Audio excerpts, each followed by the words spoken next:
परेशान थे कि दैत्यों ने स्वर्ग पर आधिपत्य कर लिया, अत्याचार करते हैं, कहाँ जाएं। तो देवता भगवान के पास पहुंचे तो विष्णु जी ने कहा, देखो भाई, अभी इस समय दैत्यों का भाग्य जागा हुआ है, अभी कुछ नहीं कर सकते उनका। तो तुम लोग एक काम करो, उनसे युद्ध में विजयी होना हो, जीतना हो, तो तुम लोग समुद्र मंथन करो। विष्णु जी ने समझाया और ये भी कहा कि समुद्र मंथन आसान नहीं है। अगर समुद्र मंथन करना है तो अर्यो अपि ही संधेया सती कार्यार्थ गौरवे। इस श्लोक का अर्थ है कि विष्णु जी समझा रहे हैं कि बड़ा कार्य करना हो तो शत्रुओं से भी मेल मिलाप कर लेना चाहिए। अकल की बात है, ज़्यादा तेरा मेरा नहीं करना। अगर बड़े काम करना हो तो जिससे निपटे उसको जोड़ लो। तो विष्णु जी ने कितने बढ़िया बात बोली कि बड़े कार्य करना हो तो शत्रुओं से भी मेल मिलाप करो, अकेले नहीं कर पाओगे, दैत्यों की भी मदद लो। तो देवता दैत्यों के पास पहुंचे और विष्णु जी ने समझाया कि देखो, एक काम करना, शांति से बड़ी बड़ी समस्याएं निपट जाती हैं। न संभरेण सिद्ध्यंति सर्वे अर्था सांत्वनया रथा। शांत रहोगे तो सब काम बन जाएंगे और क्रोध करने से कुछ नहीं होता। बहुत अच्छी बात बताइए। आप भी कोई बड़ा काम करने जाएं तो गुस्सा बिल्कुल मत करना, क्रोध बहुत ऊर्जा पीता है। शांति से करो। जैसे आपने इतना बड़ा आयोजन किया, कितनी शांति से कर लिया, कभी कोई ऊंची आवाज नहीं सुनाई देती, कितनी शांति से सब लोग कर लेते हैं। और कुछ तो इतने ज्यादा शांत हो जाते हैं कि झपकी भी ले लेते हैं। अब कितने किस्म के तो अभिषेक करते हैं आप लोग, कोई 3 घंटे कथा ही थोड़ी सुनते हैं। अभी सुबह आपने जलाभिषेक किया, इसके बाद अन्नाभिषेक किया, सब लंच लेके आ गए और अब यहीं सो रहे हैं। बताओ, आप जग ही नहीं सकते। और हम तो रोज कहते हैं लंच लाइट लेना, पर मारवाड़ी का तो ब्रेकफास्ट भी पता नहीं लगता है कि लंच है कि डिनर है कि ब्रेकफास्ट। सुबह के नाश्ता कर लो, दिन में कर लो, आपका कुछ नहीं हो सकता। आप प्रेम से खाओ ना, पर कथा में मत सो। इसलिए एक बार जोरदार ताली बजाइए तो समझ में आए। हाँ, क्योंकि कमबख्त नींद और कभी नहीं आती, कथा में इतनी मीठी आती। वो कईयों को तो कथा में ही आती और डरते भी नहीं है। मैंने आपको शायद सुनाया होगा कि मैं एक बार पाकिस्तान में कथा करने गया, तो हमारे साथ भारत के करीब 60-65 लोग गए। अब पाकिस्तान में कथा शुरू होती थी रात को 11 बजे, 12 बजे, 1 बजे। वो जो अपने हिंदू लोग थे वो आते, कुछ मुसलमान भी आते, और 2-3 बजे तक चलती। 4 बजे जाओ नहाओ धो, फिर 5-6 बजे से योगासन के कार्यक्रम चालू हो जाते। 13 दिन की कथा थी हमारी। तो हम देखते हैं कि भारत से जो लोग हमारे साथ गए थे, अब वो चूंकि भारत से गए थे, अतिथि थे, तो उनको आगे बैठाते, बाकी सब पीछे बैठते। और कथाओं में जो आगे बैठ गया उसका तो मौत का ही फंदा है, क्योंकि उसकी वक्ता से सीधी निगाह मिलती है। तो निगाह पड़ी और पता लगा अपन तो झपकी ले रहे हैं। तो हम देखते, तो हमने भारतीयों से कहा कि आप भी रात 11 बजे से हमारी कथा सुनते हो 2-2:30 बजे तक, फिर आपको सुबह आना पड़ता है, आप लोग थक जाओगे। और आपने तो कथाएं सुन रखी है हमारी, और हमको तो यही करना है, हमको अभ्यास है, तो आप जाके सो जाया करो, हमने भारतीयों से कहा। और फिर आगे बैठते तो हमको दिखता भी है, तो सो भी नहीं सकते। एक भारतीय भाई साहब ने इतना अच्छा उत्तर दिया, उन्होंने कहा, नहीं नहीं पंडित जी, ऐसी कोई बात नहीं है। मैं कहते हैं आपकी नींद कब पूरी होगी?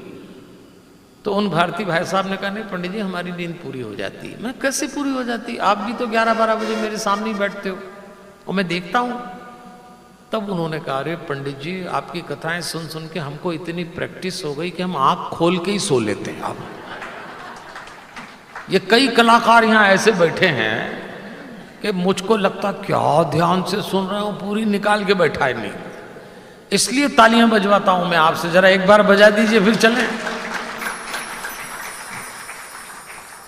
तो देवियों और सज्जनों, विष्णु जी ने देवताओं से कहा कि अकेले तो नहीं कर पाओगे, तो दैत्यों के पास गए। उन्होंने कहा समुद्र मंथन करेंगे, उसमें से अमृत निकलेगा, पी लेंगे। अब देखो आप, कोई काम के पहले अगर दोनों पार्टी में खोट हो तो काम में कितना उपद्रव होता है।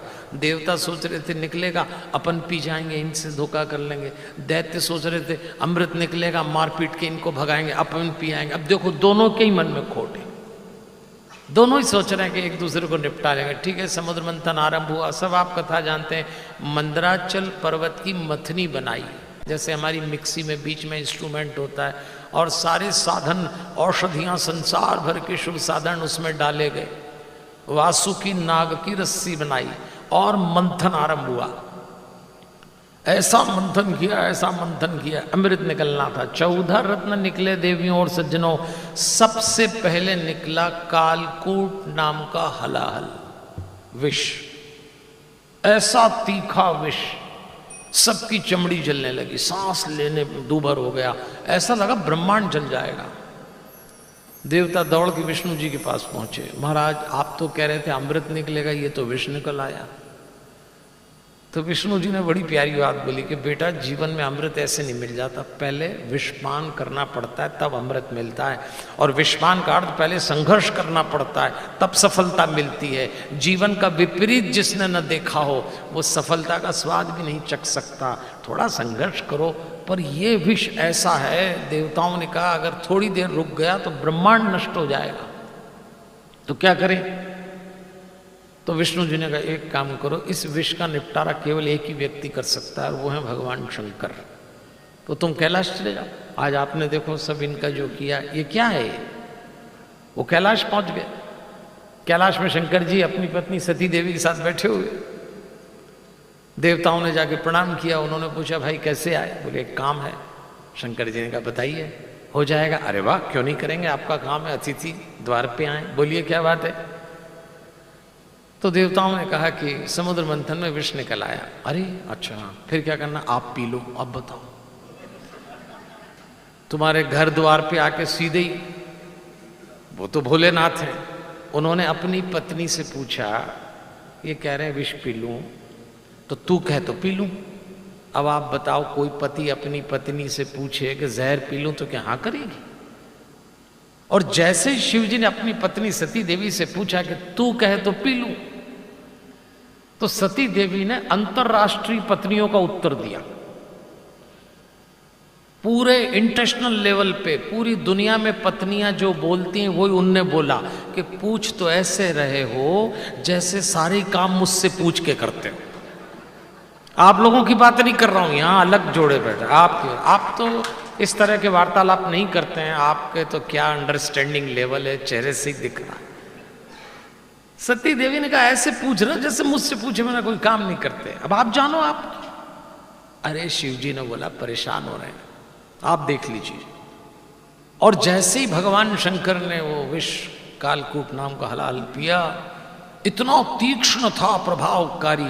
उनको लगा भीतर उतारूंगा तो मेरा नुकसान, बाहर फेंकता हूं तो संसार को कष्ट होगा, तो अपने कंठ में रोक लिया और उसके प्रभाव से उनका कंठ पड़ गया नीला। इसलिए भगवान शंकर का एक नाम नीलकंठ भी पड़ गया। और जैसे ही भगवान को रात को उष्मा जागी, बेचैनी हुई, परेशान हो गए भगवान शंकर, तो अपनी पत्नी से कहा देख मुझे तकलीफ होती, जलन होती है, तू कुछ व्यवस्था कर। सती जी ने फिर वही संवाद बोला जो सब बोलती हैं, हमने पहले ही कहा था, सुनते तो हो नहीं है, अब कहां से लाऊंगी आधी रात। चिकित्सक बोले कुछ मत कर देगी, तो इतना कर कि जल लिया, मेरे ऊपर जल का अभिषेक कर दे, मेरे ऊपर धतूरे का लेप कर दे, मेरे ऊपर लेपन कर दे भांग का। और उन्होंने ऐसा किया। और तब से लेके आज तक हम भगवान शंकर का जब अभिषेक करते हैं तो सिर्फ इसीलिए करते हैं कि हम आपको धन्यवाद देते हैं जलांजलि दे के, महाराज कि आपने इस संसार की रक्षा करी थी विष से, तो हम आपका आभार व्यक्त करते हैं, हम आपका वंदन करते हैं, हम आपका नमन करते हैं। और ये सचमुच भोलेनाथ है जिन्होंने विष पी के राम कथा जैसा अमृत इस संसार को दिया। ये जो राम कथा हम सुनते हैं, ये किसके मुंह से निकली? शिव जी के मुंह से, पार्वती जी को सुनाई। जो व्यक्ति विष पी ले और अमृत दे दे वो शंकर, और जो व्यक्ति अमृत पी के विष उगल दे वो अपन लोग। अपन उल्टा ही करते हैं, भगवान शंकर का अभिषेक करते हैं और जरा सा कुछ हो जाए तो ऐसा गुस्सा आता है, अपशब्द बोलते हैं। आज आप में से जिसने मंत्रोच्चार के साथ हमारे विप्रगणों के साथ अभिषेक किया, तो आज एक संकल्प भी लो कि आज के बाद खूब मीठा बोलेंगे, आज के बाद खूब मुस्कुराएंगे, और नहीं तो ये सब गया निर्माल्य तुम्हारा। ताली बजाइए, आपने अभिषेक किया। हाँ, अब जिसने ताली बजाई उसको भोलेनाथ की सौगंध, रंगदारी बंद। अब घर जाके गुस्सा नहीं करना, घर जाके क्रोध नहीं करना, नहीं तो क्या फायदा अभिषेक करने का। मंत्रोच्चार तो पंडित कर रहे थे, आप क्या कर रहे थे? लोटा उलड़ रहे हो और क्या बस। अरे तो कुछ तो लेके जाओ, पंडितों को तो मिल गया उनका, आपको क्या मिला? शिव का स्वभाव, भोलेनाथ का संदेश। आपको दुनिया क्या दे रही है बिल्कुल महत्वपूर्ण नहीं है, ईश्वर इसका हिसाब रखेगा कि तुम दुनिया को क्या दे के आए। इसलिए श्रेष्ठ दीजिए अपना। अभिषेक का अर्थ ही है, सावन का अर्थ ही है, प्रकृति सावन में अपना श्रेष्ठ दे देती है। जो भी कुछ अर्जित किया है हमारे पास भी श्रेष्ठ है। भगवान शंकर अपनी सती देवी से कहते हैं मेरा जलांजलि से अभिषेक कर दे, उनका अभिषेक कर दिया। ये भी एक प्रसंग है।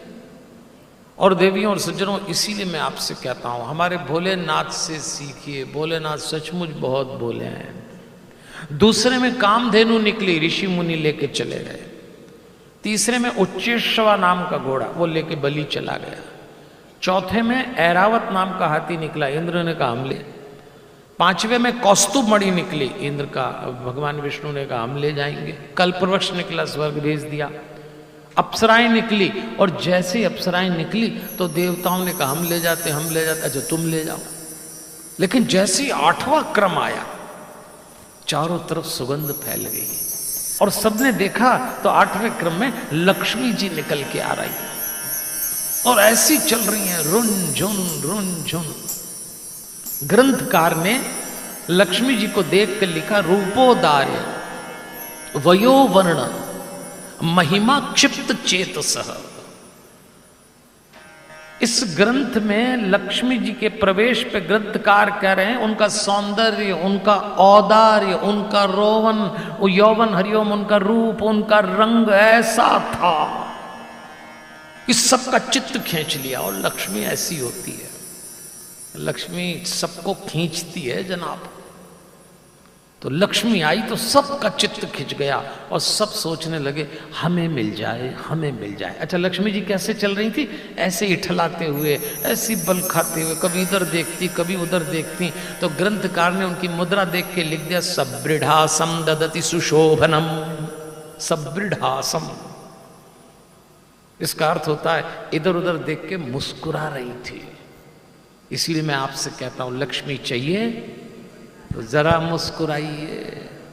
ये दुकानदार लोगों को देखना, ग्राहक आएगा तो एकदम ऐसे मुस्कुराएंगे, भले ही घर से पंगा करके आए, घर सूमड़े ही चले जाएंगे, लेकिन दुकान पे मुस्कुराएंगे क्योंकि उनको मालूम है कि ग्राहक का मतलब ही है, ग्राहक को अच्छा लगता है।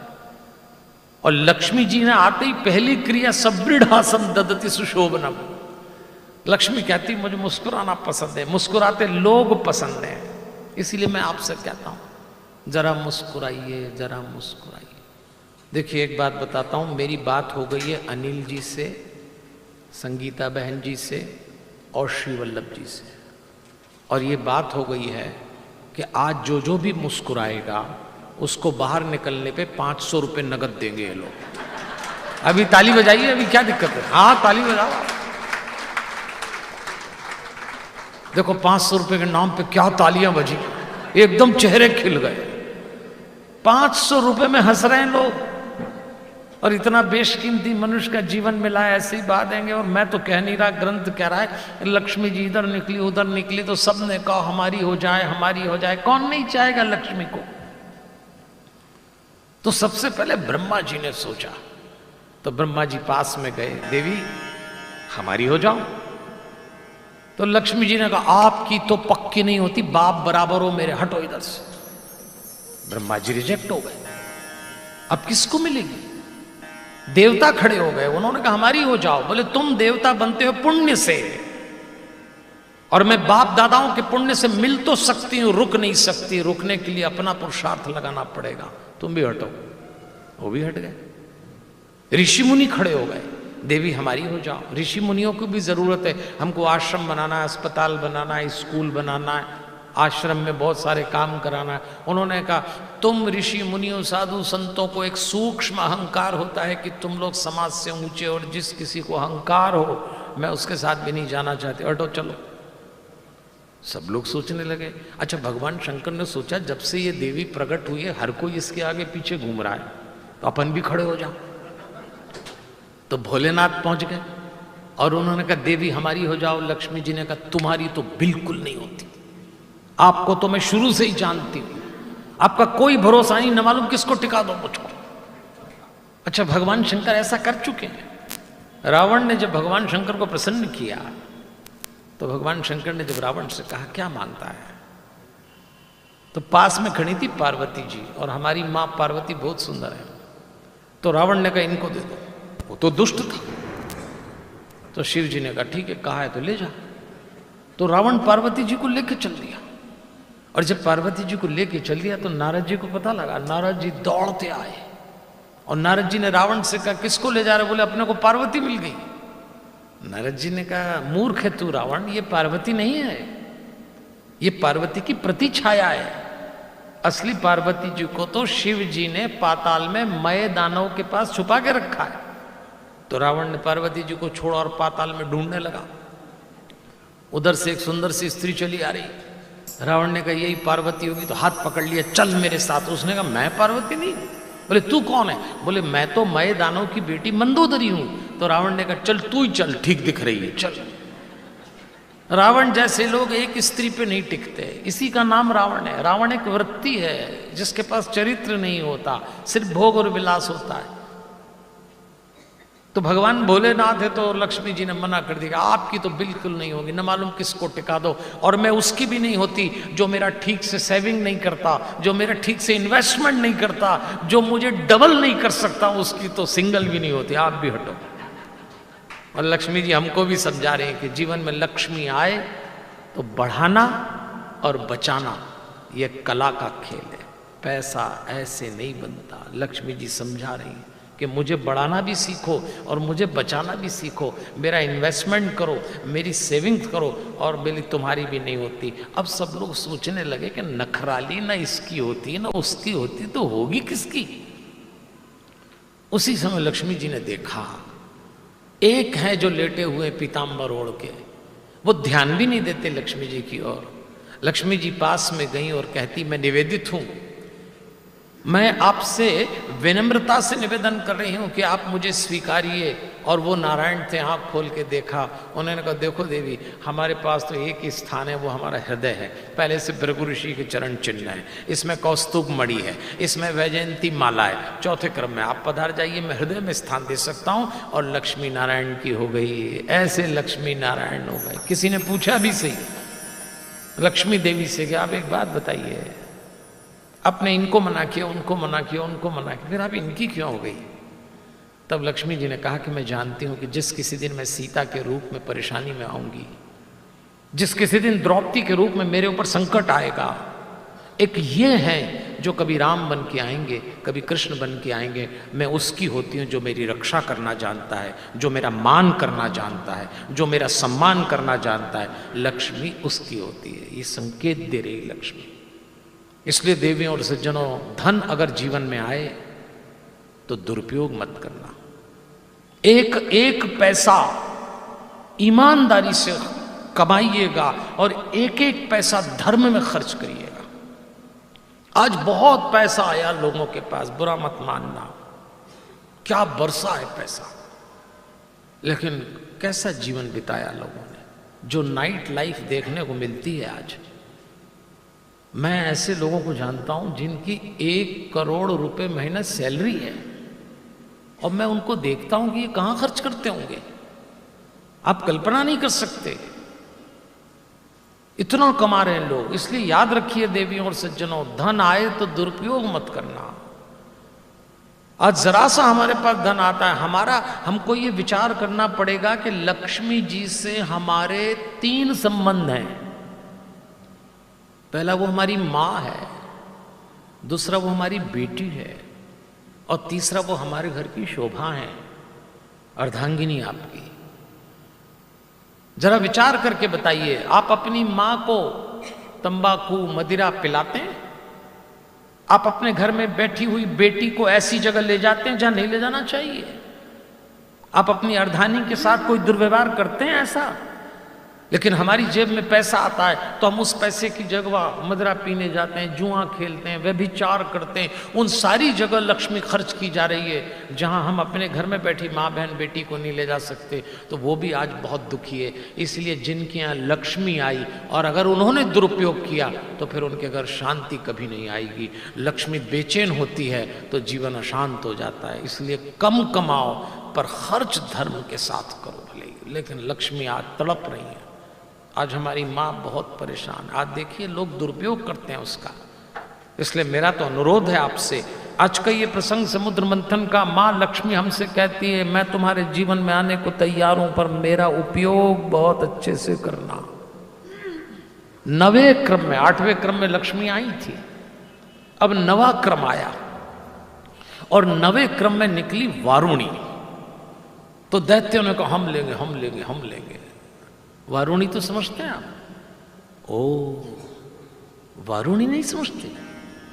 अच्छा, वारुणी नहीं समझते। वारुणी का मतलब मदिरा, अंग्रेजी में वाइन। ब्रांड याद होंगे कईयों को तो। सामान्य भाषा में दारू, वो निकली। और जैसे निकली तो दैत्य ने कहा हमें दो हमें दो। हाँ, तो वारुणी दैत्यों का ही काम है, भले लोगों का काम नहीं है। और आज बड़े दुख के साथ कहना पड़ता है, वैष्णव परिवारों के सदस्य मदिरा पी रहे हैं, जिनके घर में 2 वक्त दिया बत्ती होती है, जिन्होंने गणेश पूजन करके अभी अभी लक्ष्मी नारायण की स्थापना वर और वधु में करी, उन परिवारों के मांगलिक कार्यक्रमों में, विवाह समारोह में दारू की नदियां बह रही हैं वैष्णव लोगों के यहां। अब बताइए आप कौन सा आचरण कर रहे हैं? आप किस शांति की तलाश में हैं? आप ये समुद्र मंथन की कथा हमको संकेत कर रही। वारुणी निकली तो दैत्य ले गए। हमारे भीतर का दैत्य जागता, हम अपने घर के ऐसे आयोजनों में ऐसा करते हैं। हम तो बहुत सारे लोगों को जानते हैं जिनके यहाँ विवाह के कार्यक्रम में ये सब हो रहा है जो होना नहीं चाहिए। खैर, आप तो इतने भले लोग, आपको तो आइडिया भी नहीं कि दारू कोई चीज होती है। आप में से तो कई लोग पहली बार शराब का नाम सुन रहे होंगे। आप बहुत अच्छे लोग, आप तो ताली बजाइए, क्या लोग बैठे। लेकिन हमने तो देखा है